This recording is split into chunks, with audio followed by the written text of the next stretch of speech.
মোৰ গাঁৱৰ ৰাস্তা মোক ভাল লাগিব মোৰ গাঁৱৰ ৰাস্তা যদি ভাল নিদিয়ে বিপিএফও চিনি নাপাওঁ ইউপিপিএলও চিনি নাপাওঁ কেণ্ডিডেটে মোৰ ঘৰত আহিব লাগিব এইবাৰ আগন্তুক নিৰ্বাচনত মই কাক সাপোৰ্ট কৰিম ইউপিপিএল বিপিএফ বিজেপি কংগ্ৰেছ আৰু আছে নিৰ্দলীয় প্ৰাৰ্থীসকল মই কাক সাপোৰ্ট কৰিম কিন্তু ৰ'ব এটা কথা কওঁ ভিডিঅ'ৰ আৰম্ভণিতে এই যে ইলেকশ্যনৰ আগত কেণ্ডিডেটৰ ঘৰত গৈ পিনে ছাৰ মোক 20,000 টকা দিয়ক ছাৰ মোক কিবা পইচা দিয়ক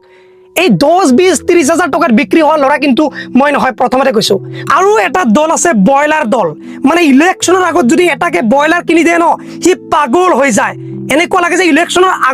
আগৰ দিনা গৈ পিনে ভোট দিব সি এটা বয়লাৰ পাই পিনে পাগল হয় আৰে ভাই আমি কিয় কেণ্ডিডেটৰ ঘৰত যাম কেণ্ডিডেটে মোৰ ঘৰত আহিব লাগিব যিসকল কেণ্ডিডেটে এইবাৰ নিৰ্বাচন খেলিব তেওঁলোকে মোৰ ঘৰত আহিব লাগিব তেওঁলোকে মোৰ ঘৰত আহি কওক যে কি কি সমস্যা আছে আৰু সেই সমস্যাখিনি মই ভিডিঅ' কৰিম আৰু সেই ভিডিঅ' মতে যদি নেক্সট ইয়াৰত সি যদি প্ৰব্লেম সলভ কৰিব নোৱাৰে দেন আগন্তুক বছৰত তেওঁক ভোটেই নিদিওঁ গতিকে মই সামাজিক মাধ্যমত কাম কৰোঁ মই চিধা কথা মোৰ গাঁৱৰ ৰাস্তা মোক ভাল লাগিব মোৰ গাঁৱৰ ৰাস্তা যদি ভাল নিদিয়ে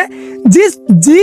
দলে আমাৰ গাঁৱত আহিব মই প্ৰত্যেক দিনে এটাকে নিগেটিভ ভিডিঅ' বনাম প্ৰত্যেক দিনে কাৰণ আপোনালোকে কাম কৰিব পৰা নাই আপোনালোকৰ পজিটিভ ভিডিঅ' মই বনাব নোৱাৰোঁ মই কাৰোবাৰ খাই বহি থকা নাই ঠিক আছে মই ৰাইজৰ লগত আছো নিৰ্বাচনৰ আগত যিমান মিছা কথা যিমান মিছা প্ৰলোভন যিমান মিছা প্ৰতিশ্ৰুতি এই ইলেকশ্যনৰ আগতে কিন্তু দিব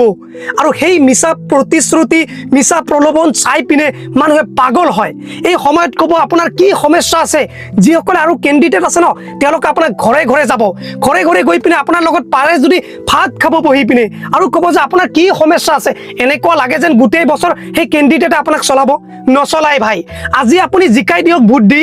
কাইলৈ যেতিয়া আপুনি লগ ধৰিব যাব সেই এমএলএ বা জিএম ইএমৰ পিএ কি ক'ব জানে অকণমান ৱেইট কৰক 1-2 ঘণ্টা ৱেইট কৰক ভিতৰত ডিছকাছ চলি আছে ভিতৰত ছাৰ ব্যস্ত আছে এইবিলাক কথা শুনিব লাগে এইকাৰণে মই এইবিলাক দল সংগঠন বিজেপি কংগ্ৰেছ এইবিলাকত মই নাই আৰু এইবিলাকত নাই ভোট দিব লাগে দিম ভাই কিন্তু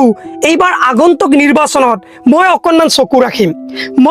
চকু ৰাখিম কাৰণ আমাৰ গাঁৱৰ মই চিৰাং ডিষ্ট্ৰিক্টত থাকোঁ পালেংবাৰী বজাৰৰ পৰা যি 2 নং মনাগছৰ চাদাৰ পাম্প যিখন ৰাস্তা গৈছে বিগত 10-12 বছৰ ধৰি ৰাস্তাখন ইমানে বেয়া এটা কথা হ'ল কি যিসকল প্ৰাৰ্থী ইলেকশ্যন খেলিব তেওঁলোকক কৈছো